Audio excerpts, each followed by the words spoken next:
காவியும் நீரும் கையில் தடிசிலமும் ஆடிப்பொடி போல உருவம் கொண்டு ஒருத்தி வந்திருக்கிறாள் உம்மை சந்திக்க என்று உமது மகனிடம் சென்று சொல்லுங்கள். மன்னா மன்னா, என்ன கூறுங்கள். வாழி எம் கொற்கை வேந்தே வாழி, செழிய வாழி, தென்னவ வாழி, பழியோடு படுறா பஞ்சவ வாழி, அடர்த்தழு குருதி அடங்கா பசுந்துணி, பிடத்தலை பீடம் ஏந்திய மடக்கொடி, வெற்றிவேல் தடக்கை கொற்றவை அல்லல், அருவர்க்கிலேயே நங்கையும் அல்லல், இறைவனை ஆடல் கண்டருளிய சூரலை யுகந்த காளியும் அல்லல், பேருரம் கிழித்த பெண்ணும் அல்லல், கை பொன் சிலம்பு ஒன்று ஏந்திய கையால் கணவனை இழந்தால் கடையகத்தாலே, கணவனை இழந்தால் கடையகத்தாலே. மன்னா காத்திருக்க சொல்லுங்கள்.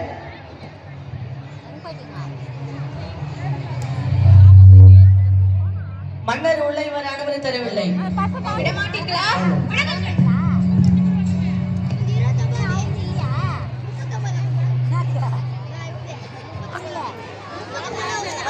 யார்? அரண்மனை காவல்களை மீறி ஆவேச கோலத்தில் உள்ளே நுழையும் நீ யார்? மன்னா செப்புவது உடையே எல்லாரும் சிறப்பின் இமையவர் வியப்ப புல்லர் புன்கோ செய்யும் வாயில் கடைமழை நடுநாள் நடங்க ஆவின் கழவமணி அன்றியும் பிடித்தேன். இந்நகர் புகுந்து இங்கு என் கால் சிறப்பு பகதல் வேண்டி நின்பால் கொலைகளப்பட்ட கோவலன் மனைவி கண்ணகி என்பது என் பெயரே. கல்வனை கோரால் கடுங்கோல் அன்று என் வேல் கொற்றம் கான் உன் முறையீடு என்னவோ? முத்துக்கள் விளைகின்ற 3 தென்னகத்தை சுமந்திருக்கும் மன்னனே, மும்பரசு கொண்டி உச்சகம் அழைத்து முத்தமிழ் காப்பாற்றும் மூவேந்தர் பரம்பரையின் முடிப்புனித அரசனே, என் முறையீட்டை கேட்பதற்கு முன் நான் யார் என்று முழுவதையும் அறிந்து கொள்க. நீ யார்? கண்ணகி, கையில் தனிசிலம்புடன் வந்திருக்கும் கண்ணகி, நீதி வழுவார் நெடுஞ்செழிய பாண்டியனை துணிந்து இகழ்ந்திருக்க வந்திருக்கும் கண்ணகி, உனது கொடுங்கோல் அளித்த அவசர தீர்ப்புக்கு ஆளாகி கொடையுண்ட கோவலன் மனைவி நான் என்பதையும் தெரிந்து கொள்க அரசே, தெரிந்து கொள்க. ஓ, கோவலனின் மனைவி, சிலம்பத்தினுடைய கல்வனின் மனைவியா நீ? போதும், யாதாவராயினும் நாகாக்க மன்னா நாகாக்க. யார் கல்வன்? எனது கணவனா கல்வன்? இல்லை இல்லை, அவரை கல்வனற்று கூறிய கணவர்களே கல்வர்கள். அத்திரத்திலும் அறிவை கண்ணை மூடிவிடாதே கண்ணகி. கையும் கணவனாக பிடிபட்டான் உன் கணவன். கல்வனை தமகத்து நீதி கொல்லாமல் விடாது என்பது உனக்கு தெரியும் அல்லவா? நீதி இலக்கண உரைக்கும் நெடுஞ்செழிய பாண்டியனே, உன் நாட்டில் எதற்கு பேர் நீதி? நல்லான் வகுத்ததோ நீதி? இல்லை இல்லை, வல்லான் வகுத்ததே இங்கு நீதி. அதனால்தான் நான் வணங்கும் தெய்வத்தை, என் வாழ்வின் கருவூலத்தை சாவப்படுகொலிக்க தள்ளிவிட்டீர்கள். குற்றம் சாட்டப்பட்டவரின் மறுப்புகளுக்கு மதிப்பு தராமல் கொலைவாளின் வேலை அவ்வளவு அவசரமாக நடைபெறுவானேன்? இதுக்கு பேரா நீதி? இதுக்கு பேரா நேர்மை? இதுக்கு பேரா நியாயம்? உமக்கு பெயர் அறக்காக்கும் மன்னன். என்ன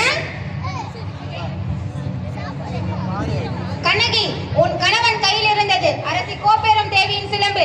கோப்பெரும் தேவியின் சிலம்பில்லை, கோவலன் தேவியாம் என்னுடைய சிலம்பு. நம்ப முடியாது என்னால். நீ யார் நம்புவதற்கு? உன்னை யார் நம்ப சொல்கிறார்கள்? உன் மீது வழக்குரைக்க வந்தவள் நான், குற்றவாளி நீ. யார்? நான் குற்றவாளியா? ஆம், நீ குற்றவாளி. ஆற்றர்களே, அரும் பெரும் சான்றர்களே, நீதி வழுவான் நெடுஞ்செழிய பாண்டியனதற்காக நீதியின் பாதையை வளைக்காமல் தாயின் மீது ஆணையாக, தமிழ் மீது ஆணையாக, தாயகத்து மக்கள் மீது ஆணையாக தீர்ப்பு கூறுங்கள். கோப்பெரும் தேவியின் சிலம்பை கோவலன் திருநாள் என்பது குற்றச்சாட்டு. அதற்காக மரண தண்டனை, அது ஆராய்மல் வழக்கு தீர்ப்பு. இதற்கு மன்னன் பொறுப்பு. இது என் வழக்கு. வழக்கத்திற்கு என்னமா ஆதாரம்? இதோ இந்த சிலம்பு.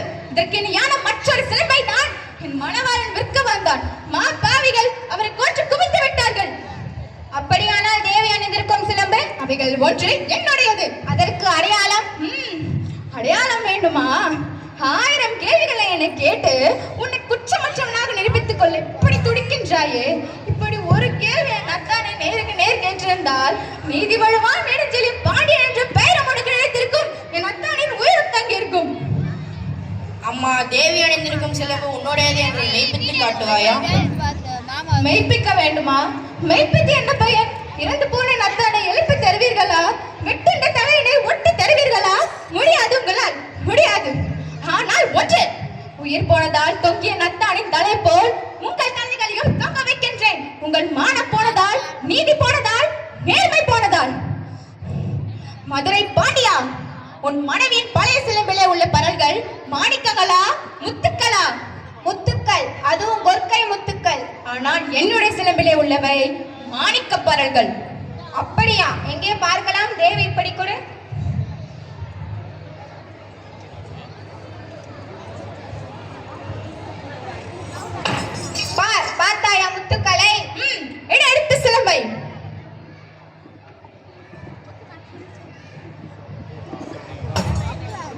மாணிக்கங்கள்.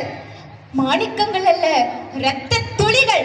தர்மத்தின் கண்கள் வடிக்கின்ற இரத்த துளிகள். பாண்டியா, உனக்கு இன்னும் ஏதேனும் சந்தேகம் இருந்தால் இதோ என்னுடைய மற்றொரு சிலம்பு. ஆற்றர்களே, அரைப்பெரும் ஆற்றர்களே, இதுக்கு என்ன பதில்? நீதி கவிழ்ந்து விட்டதா? வாய் அடைத்து விட்டதா? தலை தொங்கி விட்டதா? நீதி வாழ்வான் நெடுச்செழிய பாண்டியனே, அறம் வரம் இனம் அத்தனையும் மண்ணாடு மண்ணு கவிழ்ந்து விட்டதா? ஐயோ, ஏன் இந்த வாட்டம் பாண்டியா? தமிழகம் சிரிக்கிறது பாண்டியா. நீ தலை குனிந்து நிற்பதை பார்த்து தமிழ்நாட்டு மன்னர்கள் திருக்குறள் கேலி பேசுகிறது பாண்டியா. நீ நீதி வழங்கிய செய்தி கேட்டு ஆணை சேனை ஆயிரம் படையெடுத்து வந்தாலும் அண்ணாந்து கம்பீரமாக போர் நடத்தும். வீரம் எங்கே? வெற்றி திறப்பாடு எங்கே? கம்பீரம் எங்கே? எங்கே எங்கே எங்கே? மன்னா, மாசு படரவும் மாநில மிகவும் நீதி வழங்கிய உனக்கு செங்கோல் எதற்காக? தேவையில்லை. மா பாதகம் புரிந்த உனக்கு மணிமுடி எதற்காக? தேவை.